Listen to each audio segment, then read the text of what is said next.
And we're live. Welcome back to the LOOPCast. Today, joined by Josh and Erika. We are back in our battle stations after the Eucharistic Congress and getting everyone in town. And Joe Biden is out. Another weekend of news, you know? Another weekend of living through history. And it was funny. Erika and I were talking before the show. I was like, man, Sunday leisure time, you know, you want to spend some time away from screens, get away from it all. And I'm reading a book. And then my wife tells me, hey, brother just texted me, Joe Biden just stepped in. I was like, dang it, like giving me my phone. I gotta go to Twitter. I gotta see what's up. I know. I was tackling an outdoor swimming pool and I'll get the message. I'm like, really? I mean, come on, guys. Like, This is crazy. We were having a family beach day. We were on the beach. Family beach day. Enjoying the waves. It was great waves. And all of a sudden my phone starts going ding, ding, ding, ding, ding. I was like, shoot, I should have turned it off. So like, check. Yeah. Like, so first off, happy Monday to everyone in the chat. Happy Monday. Chat's been riding with us as we've done some live stuff recently. It's been a lot of fun. Welcome to the episode if you're new here. So like first, I'd actually like to take a moment of silence for Josh being wrong. Yep. You know, it was the Eucharistic Congress in which our good Lord decided to humble the oracle, and I will eat the crow. Excuse me, you weren't silent. I don't care. That's what I do. Okay. So Josh is wrong. I will say this though, Tom. Hey, what did Biden say? He would only leave the race if the good Lord told him to. And then what happens? 50,000 Catholics gather in Indianapolis and adore our Eucharistic Lord. Next day, bang, pro-abortion Catholic drops out of the race. Hey-o. Wow. And he did it via Twitter. Now, talk about it. Supposedly he did. Who knows who he did it? I mean, was the vice president logged on to his Twitter account and just said, bleep? You never know, dude. You never know. I have to say, President Biden might be the most Gen Z president of all time, announcing his resignation via Twitter and quiet quitting probably for the last 6 months. Also, shout out Royce. Happy birthday today. 76 and counting. Happy birthday, Royce. What up, Royce? So, yeah, announces via Twitter. To my knowledge, no one's seen him. He's done no public appearances. He didn't do any press conferences. We just get a letter of resignation on Twitter, which is insane. I even saw that White House aides discovered this via Twitter. Now, talk about a win for Elon Musk, but insane. You wouldn't even tell your own people that you're going to resign. Apparently, all they knew was that he's going to keep going, everything that he said he was going to do. And you get this kind of broad letter saying that, you know, the Democratic Party has he's doing what's best for the party. He's doing what's best for the nation. The insider he's going to wake up any minute now and be really surprised with everything that happened, man. Let me tell you what. Yeah. And don't worry, we're going to get into the Secret Service stuff right now as we're catching the beginning of that as it's going on live. But I have to say, this letter came after Nancy Pelosi and Chuck Schumer met with him supposedly and said he's lost faith with the party. The party's in shambles right now. You get this letter basically saying Kamala has my support. I'm endorsing her. You get a Substack letter from Obama saying, I have faith in the party, didn't endorse anyone, and that there's going to be a nomination process. Yeah, who knows what's going to happen? Just to clarify, though, it's even worse than that. So this initial letter, he does not endorse Kamala. He mentions her. He mentions her and thanks her, but he does not endorse her. It was a follow-up tweet, like an hour later, where he's like, oh, and I forgot to say I'm endorsing Kamala. You're like, whatever intern posted this on Joe Biden's Twitter page, whatever. He like forgot to mention that they were and we're endorsing Kamala, the vice president. And it's absolutely bizarre. And so late stage Republic that, you know, normally this kind of massive event, and we're only how many days from the election? About 100 or so, yeah. 107 days, from the election. And the statesman-like approach to this, like, I am a serious president. I am the leader of the free world. You would have a press conference. You would come out with a speech. You would acknowledge like why. It doesn't even say why he's stepping down, other than it's the good of the party. We all know it's because he's losing. But I'm 80% there with you. However, if he's sick as a dog with COVID, apparently, then at least take a picture of him signing the letter. Like, you could be hacking up spit. I mean, unless the guy's dead. I mean, like, what is going on? Kamala's going to address the nation before he does. Like, this is really, to me, crazy. Like, where the heck is he? It's been, almost 24 hours. I mean, he's our president still, I think. you should probably let us know if you're still breathing. It'd be helpful. So does this mean Trump had the most successful debate performance of all time? He literally knocked out his opponent with the There will never be a debate. I mean, how do you top this one? This one is number one. It's unbelievable. Yeah. And okay, so two questions immediately come to mind. One, how the left is pitching it hilarious is that this is a selfless patriotic act. Mm-hmm. Now, if you ask me what would be selfless, if you're not in the shape to run in 2024, you should step down as president. We literally have not seen the president at all. And he's the leader of the free world currently. So that's number one. Number two, is this even legal? I mean, there's a lot of legal complications now with where all the donated money goes. It can't just be transferred to a candidate per se. And even there's some limits on what... It can be if it's terrorist. Yeah. Right, but even there's limitations upon that. And then you go to the state level, and then you have ballots that have already casted. I mean, we're talking about Kamala Harris, who's received I think the ballot access thing is not a problem. She's received 0 votes, primary votes for president. And now she is, yeah, exactly. And now she's going to be put up as president. It's just, this has never happened before. Anyone that says this is like, I feel like people are going to try to justify this or rationalize this. Truly, this has never happened before where a presidential candidate has won a primary and then bowed out before the election. Yeah, and if I could just address this whole, like the way the left is pitching it, we have this selfless patriotic act from a public servant who has been, this was immediately how they started spinning it Sunday. You could like, they had it all ready to go. You had CNN coming out, MSNBC, we have The View, like hailing him as this hero who has sacrificed his own political career to save his party. And that is just such gaslighting and so far from the even the Democrats don't believe it, Erika. No, you know why? Nobody believes because it. Yesterday was the biggest day in online fundraising they've had since 2020. Was the day he left the race. Yeah, it was unbelievable. Yeah, they raised $50 million yesterday. It was crazy. But again, like this man, Joe Biden, what a tragic figure in a way, but like of his own making. It's a moral story, right? That for 50 years, he has been eyes on the prize. Like he has been willing to flip-flop on every issue, every belief he ever held in order to advance his political career. And he just kept going and going. His own party has kept using him and using him until in the end, he's useless and they let him go. And he might not even know that they've let him go. We don't know. I think what changed... Story. I think what changed is, the polling showed him down about between 3 to 5 points in all these different swing states or whatever. And then Sunday morning, the first public polls start coming out. He's down by 7 in Michigan, down by 7 in Pennsylvania.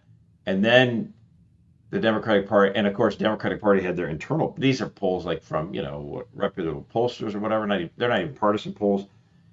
But you have, again, I have always made this point. The Democratic Party and the Republican Party have internal polls, and they're usually a day or two earlier, and they invest a lot more money in them. And so they saw this coming about a day or so earlier, like on Saturday. And so Saturday they look at all the internal polls, and they know they're down by this much. And what's the calculus then? Before these polls came out, they could still ride with Biden. They'd still prefer somebody else, but okay, so he loses. Whatever. But if you're down 7 in Pennsylvania and down 7 in Michigan, then you run the risk of people in your own party thinking he's not going to win, and then they stay home, and then you lose all these other marquee battles, like the Senate races in Pennsylvania and Michigan and all these other down ballot races. Lose Congress, right? So they're like, not only do we lose the presidency, then we could have a monumental blowout and cost us both houses of Congress and lose a lot of, all of a sudden the Republicans are up to like 55 seats in the Senate or something like that.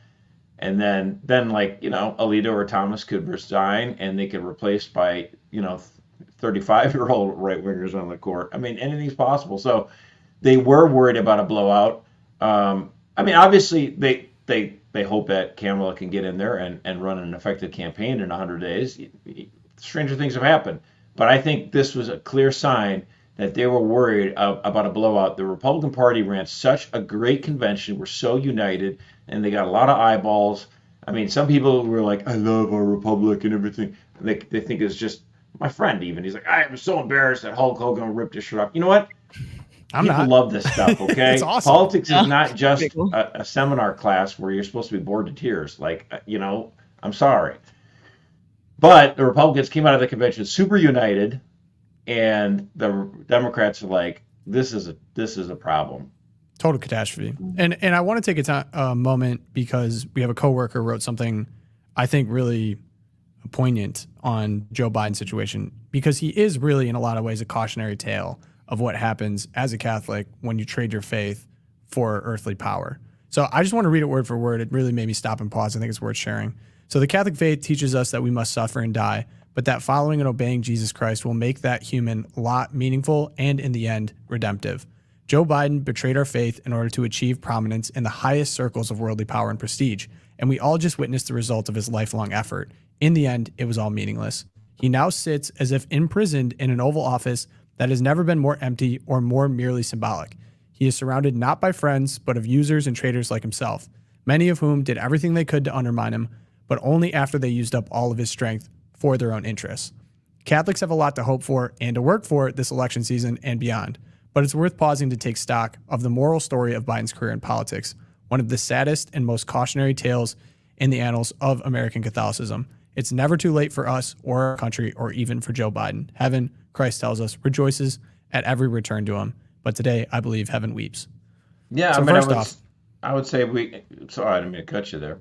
All good. I was just going to say, first off, it's easy to kind of like point out a lot of these failures, but first, I think praying for Joe Biden, the repose of his soul, hopefully the return to Catholicism. We of course we don't know if he's dead yet. Well, the eventual repose of his soul, the state of his soul, for sure. Just to cover our bases, we'll do that too. I mean, look, pray to Saint Dismas, his intercession, the thief at the last moment who repented. I mean, that would be lovely. But Joe Biden. I mean, this is so funny to watch the media say all these glowing things about this guy, and he's super popular, and we love him. What a great statesman! Oh, you mean the guy who's at 40% approval in the polls, and you were knifing him, and then now. I mean, I kind of like Fetterman. He's this Democrat who everyone said was, mentally unstable and whatever, and he seems to be a lot more lucid lately. And he's like complaining, like, dude, Nancy Pelosi's saying all these nice things about Joe Biden. She still has her fingerprints in the knife. I mean, it's just. Yeah. I know the whole media crazy. Is like, these are the same media moguls. These are the same talking heads who just 3 days ago were totally excoriating Biden for hanging their party out to dry, and now he's like some kind of like sainted uncle. It's just the total flip. It suggests how much the media actually runs that party, or how much the media is an apparatus of like the deeper whoever's pulling the strings. It's obviously not Biden. Yeah, but I just want to point out, I did predict that Joe Biden would not be the nominee, and the price to get him to do it would be to say, Joe, if you step down, we will turn you into a saint. We will have Joe Biden Day at the National Convention. So I'm waiting for the convention to have a montage video of the career of Joe Biden before they roll out Kamala. Oh, they will give him quite the swan song for sure. Oh my goodness, that was the price. Your legacy is confirmed. And as much as we get to make fun of Josh for being wrong, we need to give Erika her flowers. She did predict this. Take a second. I'd also like to take a second to welcome Miles, said first time joining the live show. I see a lot more people in here today. Hey, Miles. Welcome to the live show. If you guys want to stick around, we're here Monday, Wednesday, Friday. Hit the subscribe button and leave us a like. We appreciate you guys joining and supporting the show. So I want to get into now. So there's all these very obvious high-level observations of Biden, and the memes have been pretty funny. But we now have the reality of what's next. And so we see Kamala Harris is most likely probably going to be put forward here. It's going to be a very interesting DNC convention coming up. But I just want to now take the opportunity. Kamala has hidden behind Biden in a lot of ways, actually enabled the abuse, in my opinion. But who is Kamala Harris? And I think her unusual rise to power is worth bringing up time and time again, and who we're dealing with here now, potentially at the top of the DNC ticket. So, Erika, could you give us a little rundown on how Kamala got to where she is right now? Yeah, I mean, it's a family show, so I'm not going to go into it in too much detail, but she's known, and this is all public knowledge. This is not gossip. It has been out there for years. When she was 29 years old, she's in San Francisco, and she started an affair with who is then 60-year-old Willie Brown, the mayor of San Francisco and one of the most powerful Democrats in California at the time. And he names her to two positions. He names her to, and he was known for tit for tat for his friends and allies, giving them lucrative positions. He names her to the California Medical Assistance Commission, as well as the state's Unemployment Insurance Appeals Board. So these are both very lucrative positions appointed by the Democrat mayor. She later runs for DA, for District Attorney of San Francisco. She wins handily, also with the help of Willie Brown. She just a few years later, she's in the United States Senate as well. So this is like meteoric rise by a young lady whose record has been less than friendly to Catholics, conservatives. I mean, she's basically built her career on the abortion platform. She is Biden's abortion henchman. So she was hired for her DEI status, basically, is what we're saying, which is about, again, public knowledge. Biden said, I will only nominate a woman of color, Black woman, for my vice president. There you go. But her record's not great. And Josh, you can probably speak more to her record and what we're looking at with a potential Harris presidency as Catholics. I mean, first of all, obviously, Biden named her the border czar, and she said, back in 2017, an undocumented immigrant is not a criminal. Like, so you're putting someone in charge of the border who thinks it's not a criminal act to cross the border illegally. Great job. And she's the border czar, and we've seen an unprecedented 3.5 years of illegal immigrants piling into the country. And so there's going to be a whole lot of talk about, this, Kamala could be the first woman elected president. And it's like, well, what about the women like Laken Riley or Molly Tibbetts or Katie Steinle, who were murdered because of the reckless policies of her acting as border czar? Let's also not forget that during the 2020 riots with George Floyd, before she became vice president, she asked people to chip in to the Minnesota Freedom Fund to post bail for those that were burning everything down in my hometown of Minneapolis. So not a big fan. And I'm going to probably mispronounce his name, but Brian Boucheri was nominated by President Trump to be a judge, and Kamala Harris grilled him on his membership in a organization she considered to be radical and extreme. Are you ready for this? The Knights of Columbus. Watch out. Those feathered hats. And she asked him, if you become a judge, will you renounce your membership in the Knights of Columbus? Like, wait, what? Like, what? You don't want me flipping pancakes anymore? I mean, this is like the most ridiculous thing ever. What is it about the Knights of Columbus that are so radical? Like, the Knights of Columbus. Like, dude, it's like, what? They're not storming any beaches here. The Knights of Columbus, they give away Tootsie Rolls to help raise money for kids who are mentally handicapped. Like, what is the problem here? And the problem is that the Knights of Columbus, in her mind, believe that marriage is between a man and a woman, and that you should not abort children. Right. Mm-hmm. You mean the Knights of Columbus are Catholic? Your problem with the Knights of Columbus is that they're Catholic. Sounds like you're anti-Catholic. Yeah. So Joe Biden was able to talk about his rosary and all that kind of stuff, and convince and hoodwink enough Catholic Democrats to make themselves feel good about voting for the Democratic Party, which is all for killing babies and mutilating the ones that survive. And then if they survive that, then here's, porno books. Kamala believes all that stuff. She believes in abortion. She believes in transgender surgeries on minors. She believes in porno books in schools. She believes in all that. Except she's not pretending to be Catholic like Joe. In fact, she hates Catholics. Right. Yeah, and shout out. We got any knights in the chat here? Yeah. Any radicals? Honestly, well, obviously, I'm a member of the Knights of Columbus. Of course. So my biggest beef is what happened to the feathers and the swords. He's bringing up the uniform. I'm bringing up the uniform. It's a tender topic. Tender topic. Still too soon. It is too soon. I'm like, I want the swords in hats back. Feather. They were insane cool. that we ever got. Ironically enough, they adopted the newer style to get to the people your age. Yeah, and I wanted this. What you can still have a sword. The swords are still swords. there. It's just no ostrich plumes in the hat. They went from the ostrich to the beret stuff. Yeah, little beret. Well, guess what? They failed because I saw the hats and the swords, and I'm like, maybe I consider. Now, no, I want the hats and the swords. It's like, I'll send a note. We'll keep moving on. But the other notable that we actually made a video on with Catholic Vote was David Daleiden. So David Daleiden was like ruthlessly attacked by Kamala Harris for journalism exposing infanticide and the exploitation of women and babies for tissue harvesting for the biotech and vaccine industries. Yeah. And this is where I would actually go one step beyond the way Josh, and I know, Josh, you agree with me on this one, but going one step beyond characterizing her as for these things. Her record is aggressively attacking and tearing down anyone who disagrees with her. So it's not that just she has these radical woke positions, but she wants to destroy people. And like you were saying, Daniel Daleiden, whose videos, undercover videos exposing Planned Parenthood's trafficking in human body parts from late-term abortions and even second trimester abortions. He uncovered all of this. We have the documentation. You can watch the full video. We'll put it in the notes.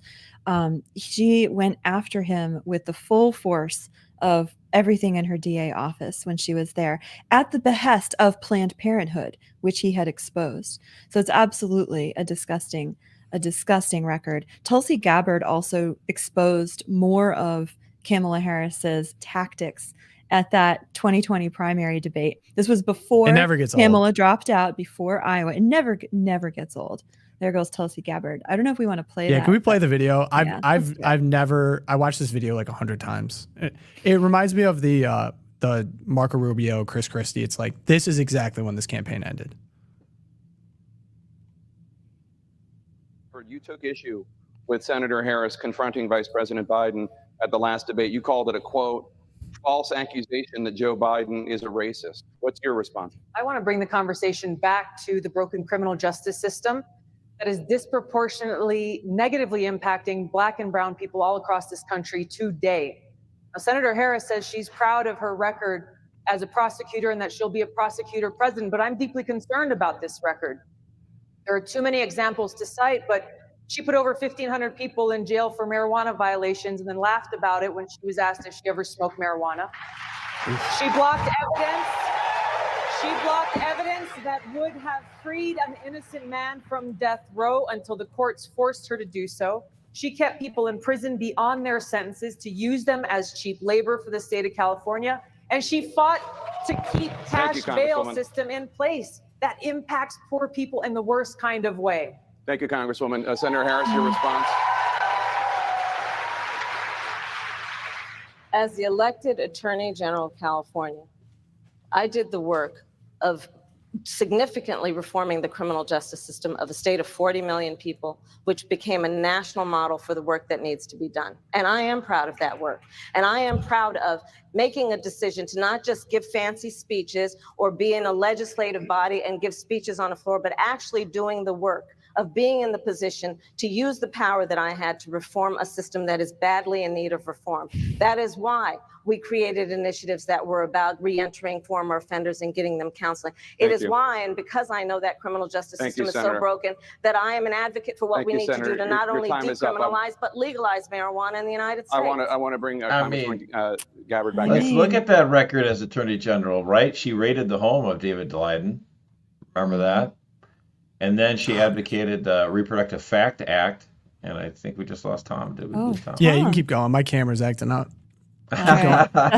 Anyway. You broke your camera. She supported legislation called the Reproductive Fact Act, which forced pro-life pregnancy centers to inform their clients that they could obtain free abortions, and forcing pro-life pregnancy care centers to advertise abortion clinics. Like, this is absolutely insane, this law. And the Supreme Court had to smack it down in 2018. Even Kennedy, Justice Kennedy, remember that? He was like, this is too much. You're basically forcing somebody to speak, opposite of what they believe. It's insane. So, her record as Attorney General, and then, of course, we talked already about her record in the United States Senate. Again, her questionnaire to the judge. Since 1993, you've been a member of the Knights of Columbus, an all-male society comprised primarily of Catholic men. In 2016, Carl Anderson, leader of the Knights of Columbus, described abortion as, quote, a legal regime that has resulted in more than 40 million deaths, unquote. Mr. Anderson went on to say that, quote, abortion is the killing of the innocent on a massive scale, unquote. Were you aware that the Knights of Columbus opposed a women's right to choose when you joined the organization? I mean, this is like ridiculous. It's unbelievable. Were you aware that the Knights were Catholic? Yeah. And then she actually went on to ask him, if this Judge Boucher, if he, quote, he had ever, quote, ever in any way assisted with or contributed to advocacy against women's reproductive rights, and if he, quote, opposed marriage equality. Just insane. It was insane. I think though too, I mean and we have multiple clips on Kamala just being Kamala and like tossing around the unburdened by what has been. We're going to the future. Everyone loves a yellow school bus. I don't know if we want to play any of those, Pogo. The coconut tree. I have a lot of personal favorites. Oh, okay. Do you want to share any before I move us to a broader point? Well, I personally like the we need to think about the significance of the passage of time is a perfect one, as I'm personally a fan of saying things that apply in every situation. And she is kind of a specialist in that. Like we were saying before the show, I love saying it is what it is, because when is it ever what it isn't? It always is what it is. That's showbiz, baby. And so as a fellow professional word salad person, I kind of respect game a little bit, but I think all the stuff we talked about before actually on her record is probably more significant. And I think she kind of hides behind like just being hilarious. Like I mean, I've never seen another such a prolific saying something and saying nothing at the same time. And I think maybe you can do that when you're the vice president. No offense. Talks the most, says the least. Right. You can do that when you're the vice president. But when the spotlight's on, I mean, we've already kind of seen when the spotlight's on what happens. So I'm really I'm shocked that they're choosing, I guess they don't have much choice, but they're choosing someone who is actually less popular somehow than Joe Biden. I think Joe Biden was at like 39% popularity. Josh mentioned 40. She's at 38. So I don't know how this is going to pan out here. Is there like a situation where they could completely replace her on the ticket and run someone else? Is that possible? I mean, look, if she doesn't get enough, a majority of the delegates in the first round and then keep going until they get somebody, and you could have a wide open convention. We haven't had that in generations. Do you know when was the other example? I don't think the Democrats are going to be enthusiastic for such a prospect. You know, I mean, again, this is already too much chaos. Right. They're probably wanting to get to normalcy. Again, you're saying she doesn't look like she's going to win, right? Right. She still has a tough chance of winning. But every other Democrat, if you're Gretchen Whitmer, Michigan governor, if you're Gavin Newsom out of California, you don't necessarily want to step in the last 100 days, because there's maybe a 40% chance you winning this thing. Why not wait till 4 years? You know, wait for 2028, right? You want it to be at a 50-50 scenario before you try to dive into this. So no. So my prediction, my prediction is that, so it's not going to be Gretchen, it's not going to be Gavin, because exactly what Josh said. I think it's going to be someone that has a lot of money, that is white, that wants to elevate their national profile in politics, because you're basically stepping into something you know you're going to lose. But if you can use that spotlight to your advantage, you can get past the level that you're at now. So I think potential Josh Shapiro from Pennsylvania. Kind of a budding star, not really where at the Gavin or Gretchen level, has a lot of money and would really like that spotlight. So he can't do it because Shapiro. I think too many people in the base are so upset about Gaza, and they're going to nominate a Jewish man. Jewish. I just don't see it. I mean, like, if you're going that route, it would be somebody like a J.B. Pritzker, who's got an unlimited checkbook practically, and That's he's got true. billions. Hyatt hotels. If he's already endorsed Kamala, of course, and so is pretty much everyone except for Obama, because it's still Obama's party. He hasn't decided what he wants to do yet. Mm-hmm. But if Kamala can't secure it on the first ballot, and then it looks like it's getting to a second ballot and a third ballot, and it looks like it's getting kind of tricky, and she starts losing support, Pritzker can get up there and go, dude, I can write. Well, there's not going to be a problem raising any money. I can just write the check. Let's go. And he's got a good shot. Yeah. Any predictions, Erika? Yeah, I mean, at this point, I'm giving up on predictions.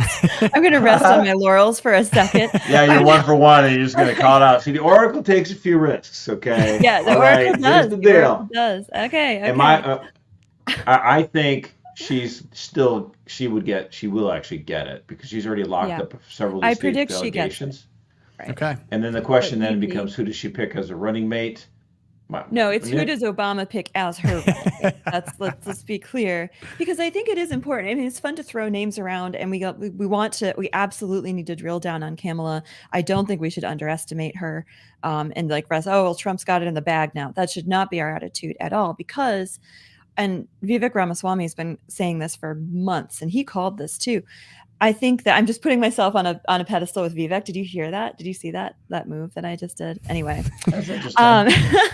Vivek's been saying this, that we're not running against a person. This is not a person. We are running against a system. And I think this has been nowhere more.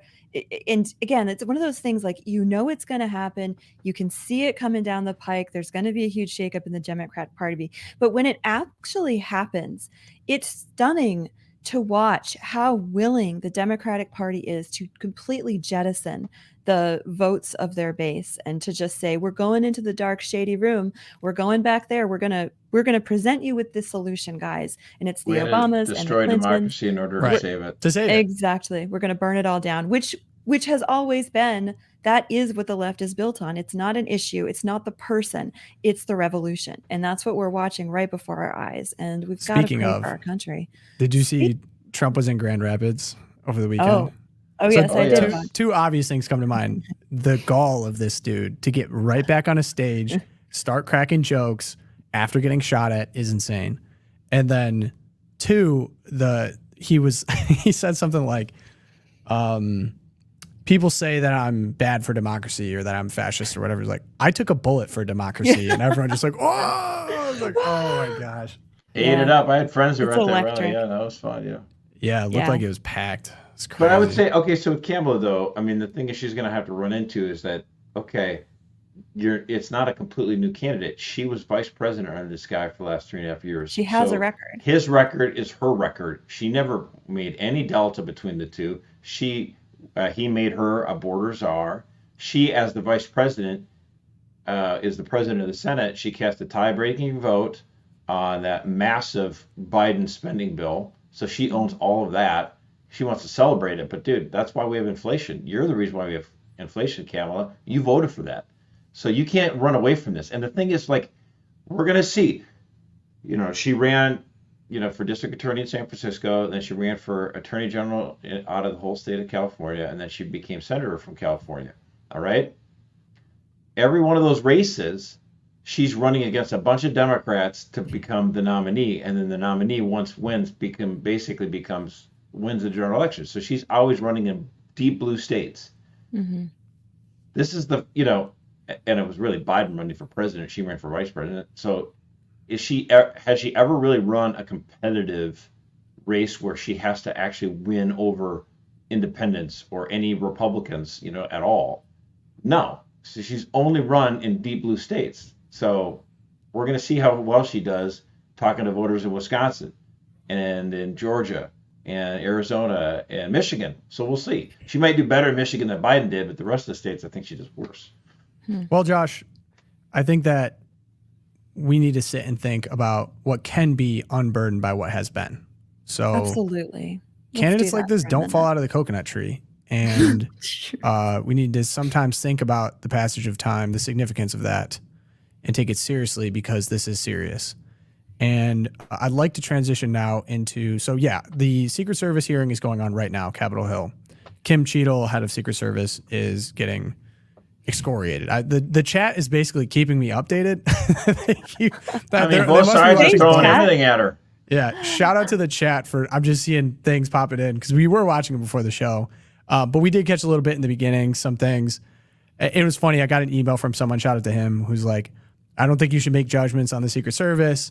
I think you don't know exactly what's going on. It might not be as bad as what it looks like. I'm like, I feel pretty exonerated. It was pretty darn bad. I mean, let's just set this up with Erika.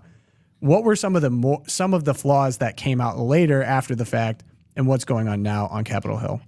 Yeah, so over the weekend, we had confirmation that the morning of the assassination attempt, which resulted in the death of a man, that morning there was a 9 a.m. meeting and it was supposed to be of the Secret Service to coordinate with local law enforcement. The Secret Service never showed up to that meeting, so they weren't there to plan how they were going to protect the president. Secondly, not only that, but as a result of that, they did not have communication with local law enforcement, who are supposed to be securing the outer perimeter as the Secret Service was securing the stage. They did not have radio contact with each other. So even as local law enforcement were getting reports from bystanders of a man on the roof with a gun and telling them there's a guy, he's shooting, he's pointing, they had no way, even if they had the inclination, we still don't know if they tried, they didn't have a set way to communicate with Secret Service up nearer to the stage.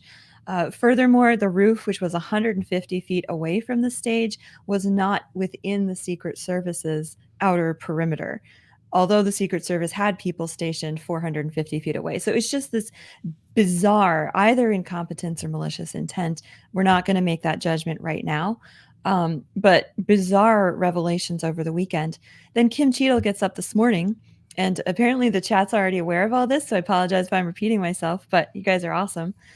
So she gets up in her opening statement. She admits this is the most significant failure of the Secret Service in decades. And she says, I take full responsibility. So I think we're going into this full seppuku, like self-immolation. I'm going to like stab myself in the stomach. I'm going to resign. No.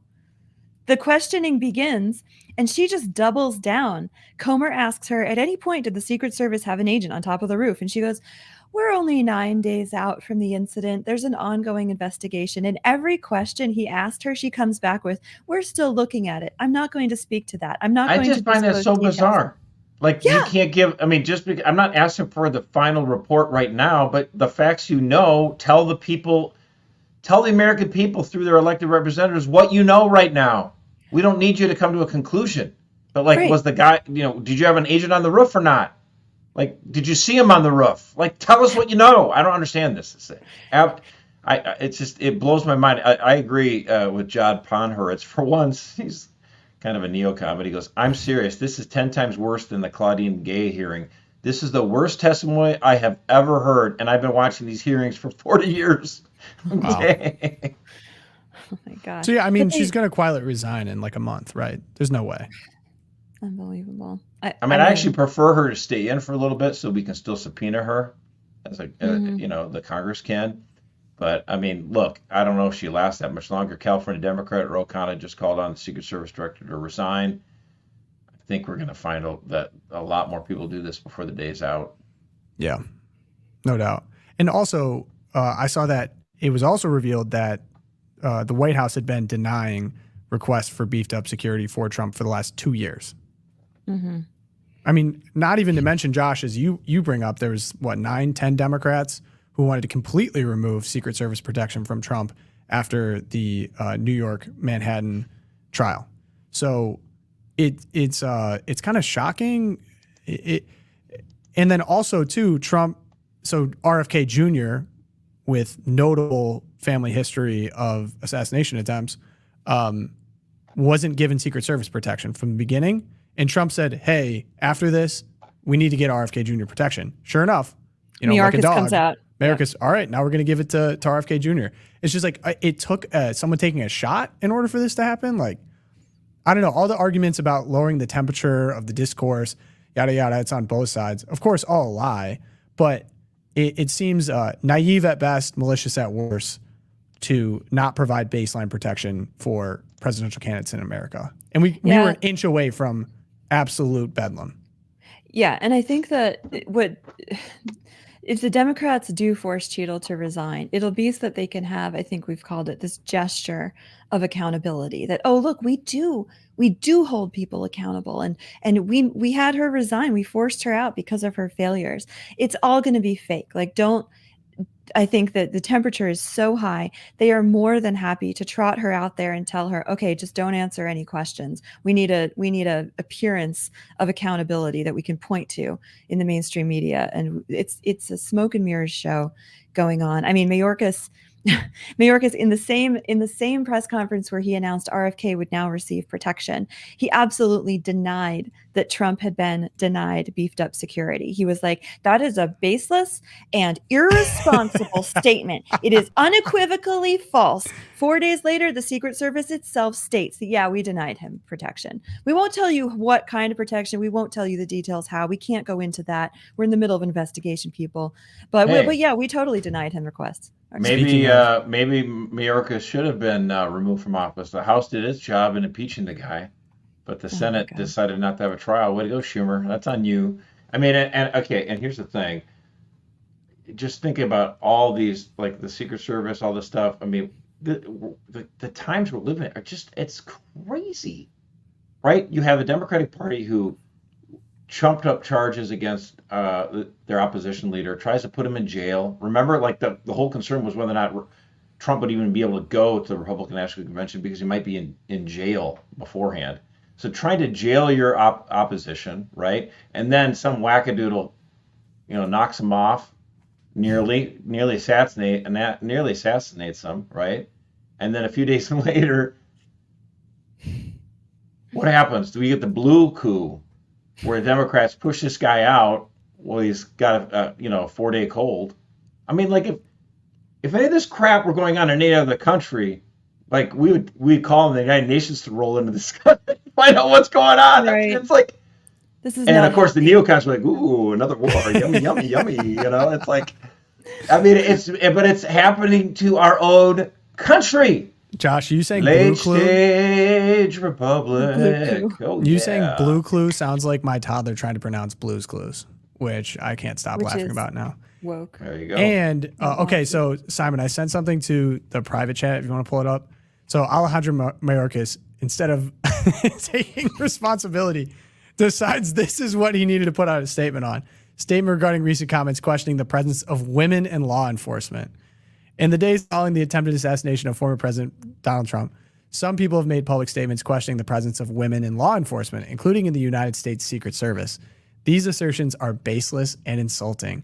Every single day in communities big and small across our great country, women are serving in federal, state, local, tribal, territorial, and campus law enforcement. Thank you for grabbing all of the different territories there, including tribal. Yeah, very inclusive. They are highly trained and skilled professionals who risk their lives on the front lines for safety and security of others. They are brave and selfless patriots who deserve gratitude and respect.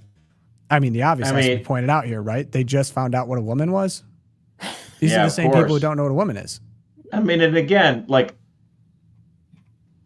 men and women are different, okay? And I don't look all Preach. These women.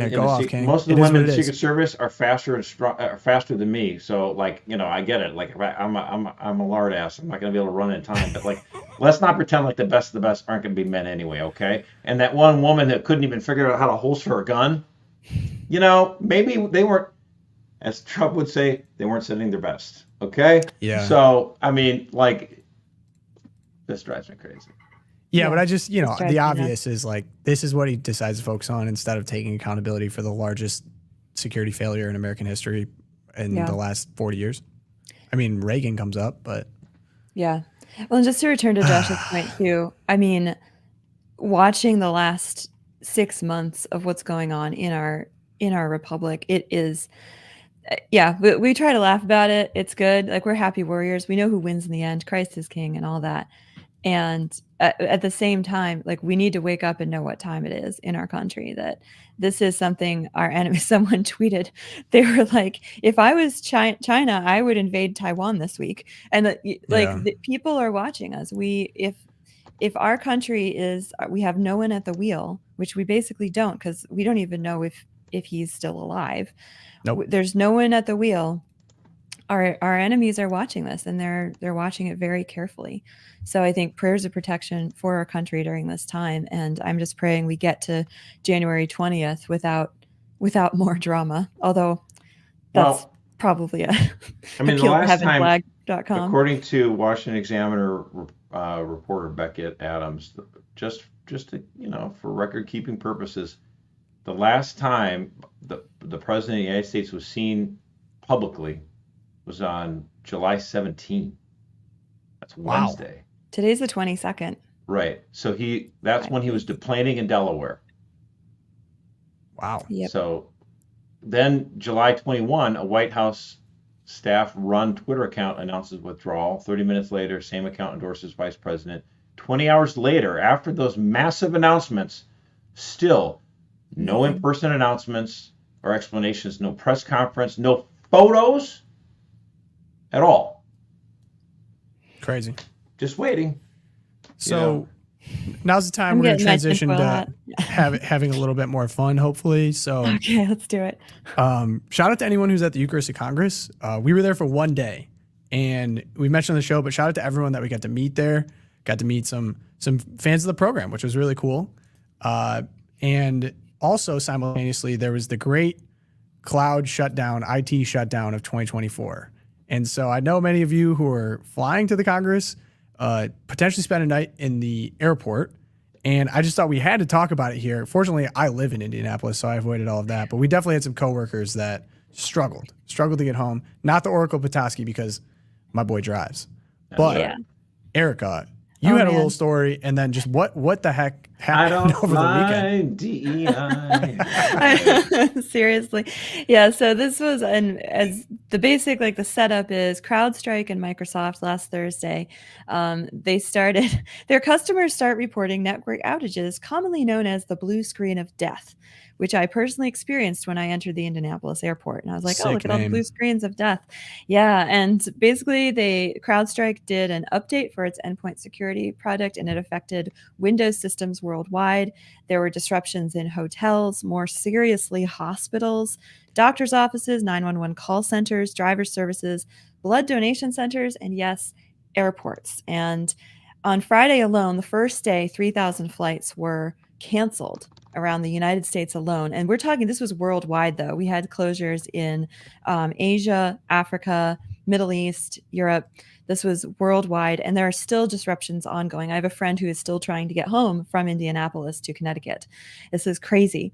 So I arrived at the airport, and I go in, and I'm expecting there's some disruption going on because you've been getting texts from Delta, but the app isn't updating. It's saying that your flight's on time, and it's saying just go to the gate, blah, blah, blah. You get in there, and all the blue screens of death are there, and everyone's like, go to the agent, go to the agent. This does not bode well for when the EMP hits, guys. Everyone's obeying, and there's a 4-hour line to talk to the agent. Like, it's 4 hours. It's out the back door. Crazy.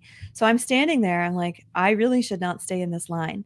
I look up, and who walks in through the doors but the Supreme Knight of the Knights of Columbus, Patrick Kelly, and his family and his personal assistant. No feather. They walk in. Wait, what? No feather, no sword. No feather. No, he's just an ordinary guy with his. So they come up. They recognize me because my husband works in the office, and it's like, oh, hey, Erika. And we're standing around looking at our app. It says this on time. We're like, we should go through security. So we leave the line against orders. We go through security. You get to the gate. There's no one in there. It's like a ghost town. There are flights taking off, but no one's making it to their flight, because everyone is obeying the system and staying outside security, waiting for an agent to tell them what to do. So we actually got on one of the last flights into LaGuardia, thank God, and I got home that night. But again, I still have friends who are sitting there in Indianapolis days later because of this. So the moral of the story is, when the EMP hits, you got to move on your feet. And I actually ended up on the same flight as Bishop Massa, who's the rector of St. John's Seminary for New York. He's an auxiliary bishop for Brooklyn. We had a nice chat, talked about how great the Knights of Columbus are, how great Catholic vote is. So shout out to Bishop Massa, my new friend. I helped him find his bag because luggage was also affected. Oh gosh. So it was crazy. And so prepare yourself, learn to think on your feet, and follow the Knights of Columbus. That's the moral of my story. The big positive out of this was, did you see that video of all the people that got delayed cheering for all the seminarians, priests, and religious? That was so cool. Yeah, so people got stuck at the Eucharistic Congress, resulting in a glorious last day with many, many thousands more people than they'd expected. Yeah. So there's a great moment for the priests there. That was really moving video, actually. Yeah. That was probably my favorite part of the Congress was tell your friend to go to Tom's house. No, I do not have a house. I do not have room to take in all the people who are here at the Congress. I wish I could. That'd be a fun party. But one of my favorite parts was just seeing all the priests. There were so many seminarians, so many priests everywhere. It was the most I've ever seen in my life in one place. It was a cool feeling. That was pretty awesome. And religious sisters too. Oh my gosh, sisters habits. everywhere. Yeah. So cool. So happy. It was great. So, all right. Twilight Zone. We got Erika first. I'm up first. This is going to be fast, but to return to Joe Biden, we talked about how the left is spinning this as, a great patriot, great statesman, his legacy. So I was like, gee, I wonder how the Catholic left is going to spin this. So you head on over to our favorite, America Magazine, and the headline is, can I read this out loud? Okay. Read it. Joe Biden, Pope Benedict, and the humility of stepping down. Yes, indeed, people, we have found the political equivalent of Pope Benedict resigning the papacy in Joe Biden. And I could think of two men from that generation, like the contrast between their message to the world during their lifetimes. And yes, I am speaking of Joe Biden as if he has passed. Again, we don't know, but pretty much like his career's over. If you put them side by side, to even put their names in the same headline is just so indicative of the cognitive dissonance that governs the Catholic left. It's hard to say just how shocking this headline is. It is very shocking, Erika. I cannot believe they said something nice about Pope Benedict. Yeah, right.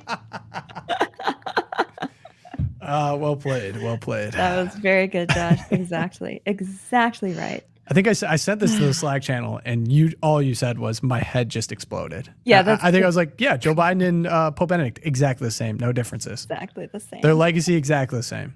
Yeah, remember that time Ratzinger promised to shove someone's rosaries down their throat? I remember that. Yeah, or no, yeah. Which was it? Oh yeah, it's that punk from Scranton. Oh, never mind. Sorry. Yeah. Good old Joe. Gosh, yeah, I miss Pope Benedict a lot. I do too. The best. That is one thing. Someone said, like, when I get to the gates, first question I'm asking, why did Pope Benedict resign? That was me. I said that. That's one of my first questions. What was up with Pope Benedict? Sad. I'll have a lot of questions. That'll be it. We should just do a whole podcast on our first question for Jesus. Should we? Erika, can I tack on to your Twilight Zone? Yeah, please. Joe Biden resigned on National Ice Cream Day. I saw the ironies abound. The prophecy has been fulfilled. We are truly living in the end times. Yes. Apocalypse now. Like that, there were signals. There were signs for that. No question. Hopefully he's eating a lot of ice cream right now. Josh, your Twilight Zone. Okay, I mean, Major League Baseball had gone so woke for so many years, all this stuff, the rainbow stuff going crazy. We had the Dodgers thing last year. In light of all that, no one wants to be really outspoken, on a conservative side of things, right? Well, then, dude, what's going on? Have you seen this? Like, these Major League Baseball players now are doing these Trump-inspired celebrations. This guy with the Tampa Bay Rays, Taylor Wells, he gets a hit or whatever, and he just pumps his fist, fight. On the air. And then the Cardinals started doing it too. And look at, he held his ear. He held his ear as he's running by. He's pumping his fist, holding his ear like Trump did, man. This is amazing. Well, didn't you say? I think we were talking about this the day. This was a week ago. Monday, was it really only a week ago? That now people who were quiet Trump supporters are emboldened, they're like, no, now he's just the dog. Like even Mark Zuckerberg was out there being like, that was the most. I can't repeat his words, but he said like, badass. I'll say it. Yeah. Okay, yeah. He said it. Thank you, Josh. And now we have MLB players being like, yeah, I'm Trump. Fight, hold my ear. Yeah, see what's happened is we turn this, we for the last 4 to 7 years, a lot of people who were against, mutilation on children, against wrecking and destroying our economy, against, police stations being on fire in Minneapolis, all this stuff, we were scolded and shouted down by the Death Star, the media, and all the cultural elites. And now we're like, you know what? Screw you. Donald Trump took a bullet for us, practically. And you know what? I mean, I'm just not going to shut up anymore. I support Trump. I mean, look, I've always been about it for the last 7 years. I'm not ashamed to say it. But we've turned this whole shame, thing around. So next time you're meeting with your family and your crazy aunt's screaming at you like, nah, dude, I'm for Trump. Get on the Trump train. You're crazy. Like, you're going to support Cackle and Kamala? No, thank you. Yeah. Be bold. I remember too when was it Jonathan Isaac got like eviscerated for not kneeling during the national anthem, and everyone else was. Every other player was kneeling during the national anthem. He chose not to, and he was just. I mean, he basically lost his job. I mean, he was totally ostracized in the NBA. It's crazy, and so now you get the flip. It's just cool seeing the flip. And in the words of Jeb Bush in a tweet he put out in 2017, it's over. Period. We are back. That's how I feel. That's how I feel. We're so back. We need to bring the high energy, not the low energy, okay? True Twilight Zone when Jeb Bush shows up in the same conversation as Trump. Yeah. I don't know what else to say. It's over. We're back. Love me some baseball players too. I feel like most baseball players are conservative. Who are we kidding? Like, that's just, it's America's pastime. And also shout out to the Cardinals because I force fed a Cardinals fan in our organization a video of the Cubs winning the World Series in 2016. And this is kind of his bone. You know, we throw him a bone. We got some guys throwing up the fist. So, okay, my Twilight Zone. I had a date night with the lovely wife on, it was maybe a Saturday night. And we went to go see this movie Twisters. Now, if anyone has seen the original movie Twister, kind of an iconic cult following 90s movie, it was a fun ride. And I did see something about it before I went to go see it. And so now I've actually seen the movie. I can comment more fully on it. And so it was a CNN article. So if we have the CNN article, Simon, we can share that. You won't hear about climate change in Twisters. Here's why. So intrigued, I looked further into it. We have the director saying, the thing was, but two words you won't hear from any of its characters are, quote, climate change. Quote, I just wanted to make sure that with the movie, we don't ever feel like it is putting forward any message, director Lee Isaac Chung explained in an interview with CNN. I just don't feel like films are meant to be message-oriented. I wanted to make sure that we are never creating a feeling that we're preaching a message, because that's certainly not what I think cinema should be about, said Lee. I think it should be a reflection of the world. Boom. Yeah. Imagine that. Exactly it. Right. Imagine making movies that correspond with reality. Now, I went over this on our RNC live stream after a couple of drinks. Me and the rest of the country are tired of movies that are preachy, that are not realistic, that do not actually cover the true character of human nature. Okay? I go see this movie Twisters after seeing this, excited. Guess what? It paid off. It was super fun. It was a thrilling ride. Very well done. Fun characters. Very clean for the most part. Good comedy bits. And it honestly made me think, like, why do people live in Oklahoma? Shout out to anyone who in Oklahoma lives there.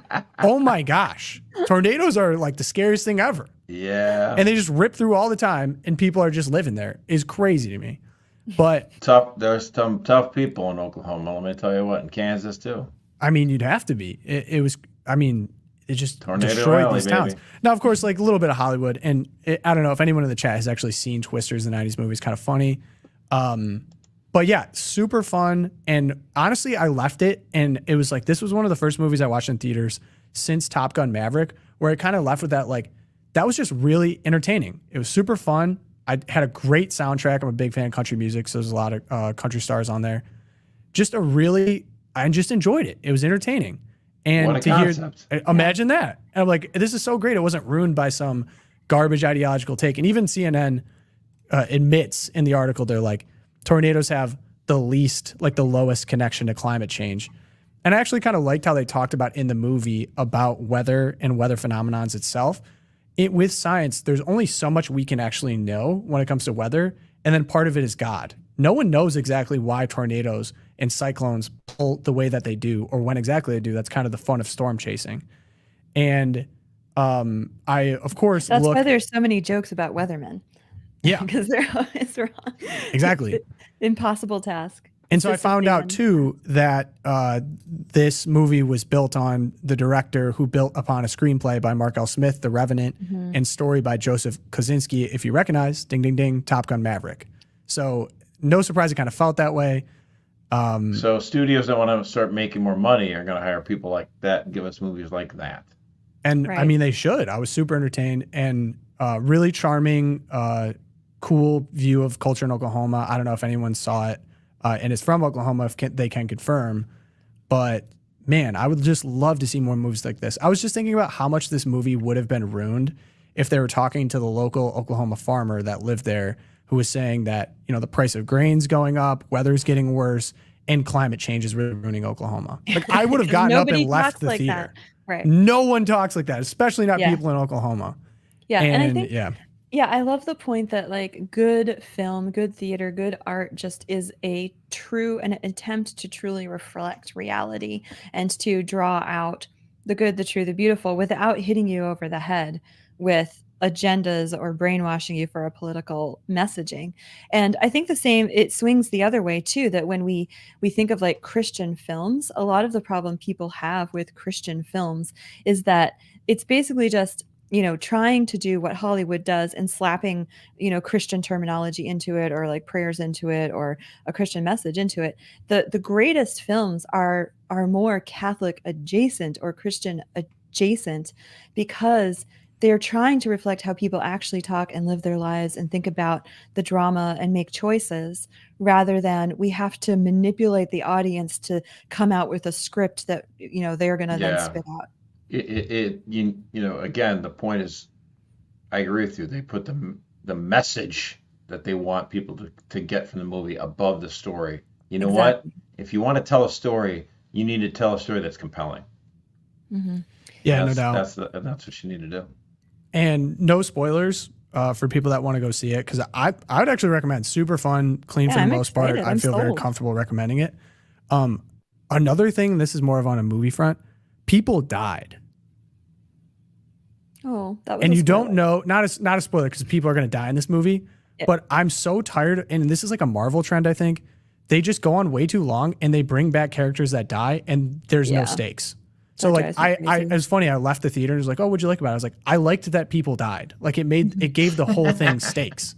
Like, yes, hurricanes are deadly and they kill people, and there's actual consequences to that. If they just would have had, people coming back from the dead left and right, as we do kind of now in the Marvel era, I'm like, nothing feels like it has stakes anymore. It's like it takes away from the drama.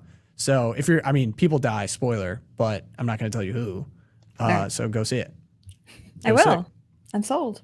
Okay. Well, that does it for this episode. Thank you, man. Lively chat today. Lots of people in there. Thank you so much. Consider subscribing. You want to hang out for our Monday, Wednesday, Friday shows and future live events. If you're listening on podcast form, thank you. Leave us a review. Apple Podcasts and Spotify is where you can do that. I have an insane inbox of emails that I need to get to answering. I feel like I say that every show. But loopcast@catholicvote.org is where you can do that. If you want to support the show, we are completely user supported. So if you want to become a champion, do that at catholicvote.org/champions. It's the only way we're able to do what we do. Thank you so much to all the champions in the chat and listening on the podcast that support us. We appreciate you. We really, the only way we can do this is with you. So if you want to pray for us, most important thing, pray for the president, St. Fidelis, Our Lady Guadalupe, and St. Thomas More. Pray for us. We'll see you guys in the next episode. Have a great Monday. Peace.